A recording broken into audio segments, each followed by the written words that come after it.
something that will make you appreciate the living in the United States, how blessed you are to be living in the United States, is deploy and go someplace else.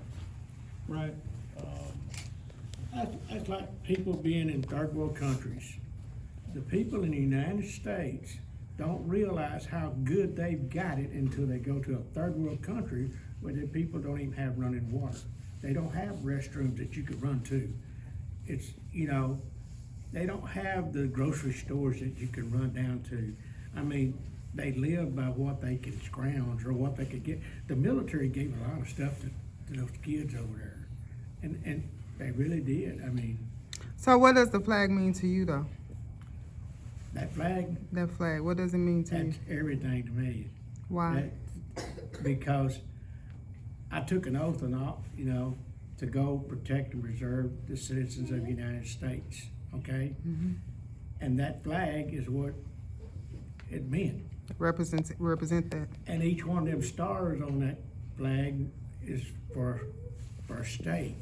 But those red and white stripes, people don't understand, that's blood stripes. That's what that red stripe was down the Marine Corps' legs, was for the blood that they lost during the wars and stuff that they were in. Why you guys think that they don't value the flag or value service or value the youngsters these days? The kids nowadays, they're into the video. They didn't go outside and play like we did. Like when we was kids growing up, when you went outside to play, you didn't go back in the house until it was dark, until your mom and dad called you in. And you didn't want to go back in. But nowadays, a kid is gonna sit there and play those games, and they don't have a clue what it means to go out and play Red Rover or tag or anything like that, because they don't know what it means. They're detached from reality. Yeah. Technology is great in its ways, but in a way it's destroying our people because they're not being human beings, they're being machines. I thank God that I was able to go to the service at a young age because it gives you kind of like a foundation. What do you think you got from the military that kind of impacted your life forever? Because I get up every day at 5 o'clock still. You got, like I said, you got morals, you got ethics. Right's right, wrong is wrong. And you go by the laws of the land because that's the laws that's put out. And you don't vary from it. I think You learn to be accountable. Yeah, you're accountable for what you do. If you mess up, you suffer the consequences. So many times now, there are no consequences for what these kids do because either their parents or whatever, they do something wrong. They don't know what's right and what's wrong. And they'll even challenge you as to, well, why is that right and why is it wrong? They have no moral compass. I think the sacrifice, whenever you've given up so much, your freedom, whenever you get it back, you value it because you know what it's like to lose it, right? You know what it's like to not have it because you've given it up for so long. I posted the other day on Facebook, tell something about yourself that most people don't know, and I put on there that I voluntarily isolated myself for months at a time with a fake atmosphere, away from sunlight, away from everybody I loved for months on end, right? And I did it for 20 years. And then now it really affects me mentally to be away from my loved ones because of that fear of dying or that fear of not being able to come back or that fear of not knowing if you're going to be able to even be with the ones you love again. How did that affect you guys when you had to leave your families and stuff to go off in the military? Well, when I joined, I was 17 years old. I left school that morning and was in Paris Island, South Carolina. Wow. Yes. There's a culture shock. That's what I'm talking about. Believe me, they woke me up real quick. Dale, tell them about the things when you say when you testify at church about having third world country, about mom praying and stuff and about worrying about getting back. Tell them about that, Dale.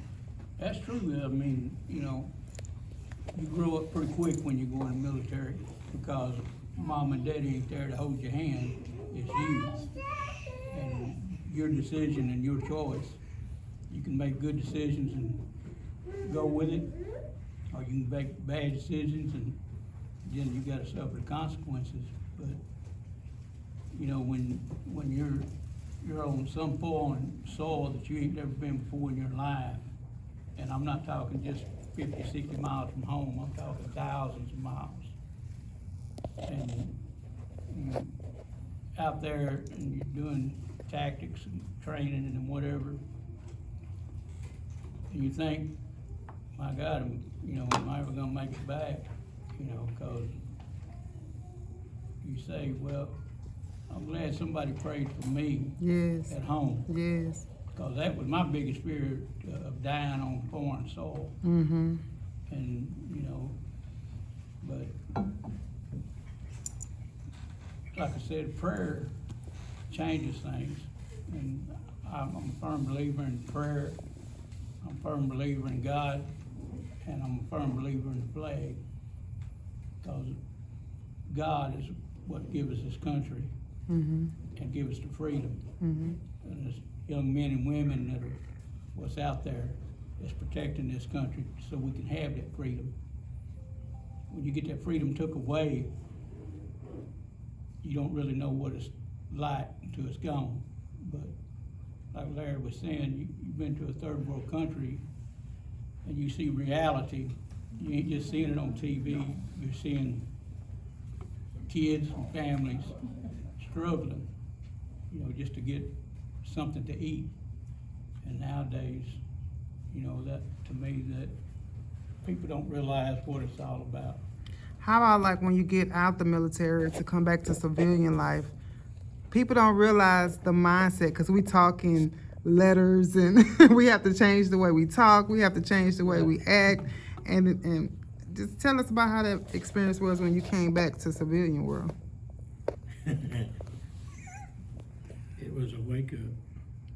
Because everything that I lived and dreamed and lived Marine Corps, because that's what I was taught for all them years. And when you come out into the real world, people don't understand that I'm a straightforward guy. Mm-hmm. You tell somebody you're gonna do something, you do it. Mm-hmm. You don't hee-haw around it. You don't change things. But out here, when you come back, the people are different because they shy away from you. A lot of them did back in the 70s because they were scared of you because they thought you were a baby killer. But they really did. So you get stereotypes because some people think a lot of veterans have PTSD and that they're going to do different things. They don't understand the culture or the lifestyle. So, But the decisions in the military, though, a lot of the decisions you make in the military are based on life and death, right? If you don't do this, the end result could be a loss of 160 men within a minute, right? When you come back to the civilian world, the decisions that you're making are not necessarily life and death. So changing that mindset, right? So that's what it really, when we talk about when you get told to do something, if you didn't do it in the military, there was first of all, there was no such thing as not doing it in the military. But if you did choose not to do it, for those few guys, they didn't last in the military. They made a quick exit, whether they were on their own or they were escorted out. Because there's not an option of failure. There's not an option of not doing your job. You're going to go do it because if you don't, everybody else suffers.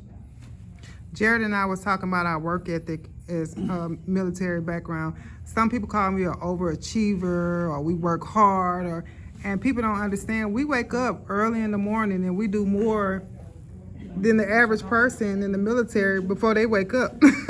So once you're doing that for so long and you get out, you continue to do that and people don't understand. Well, I still get up every morning between 5 and 6. Me too, me too. Because I've done it for so many years. I like to go out and get it done and get out, then relax. We had a saying in the service, you work hard. Play hard. When you play hard. Everybody thinks the military is they go in there and they just beat you and do all this. But the military is just like a regular 8 to 5 job nowadays. What's that laugh? My wife will tell you, when I was gone on deployment, I was gone 100% of the time. When I wasn't on deployment, I was gone 80% of the time. Mentally. mentally, and just, yeah, all that extra money, those incentive programs they give you to stay in the Navy, it's not for you, it's for your family. Yeah. But we used to make a joke on, when we were on overhaul on the ship on the Enterprise. Said, yeah, we're just working half days, 6 AM to 6 PM, that's a half a day. That's crazy. That's crazy. True. But that's our work ethic. We have a younger vet here that just got out recently. Tell us a little bit about your experience in coming out of the military and coming back to civilian life. How that impacted you. I think the transition was a little smooth for me because I kept the same work ethic, the same ability. And when I got out, I went right into college, working full time until, you know, where I am now is in my job field is I get to work and I work.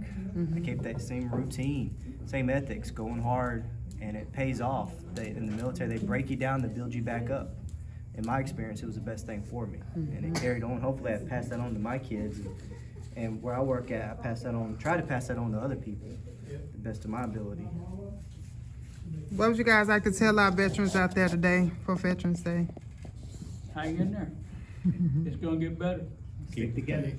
Come Keep join the us. faith. We're about to get a project started with us veterans. We don't know necessarily what we're gonna get into just yet, but we're gonna make it fun. When you get a bunch of veterans together, that's what happened, huh?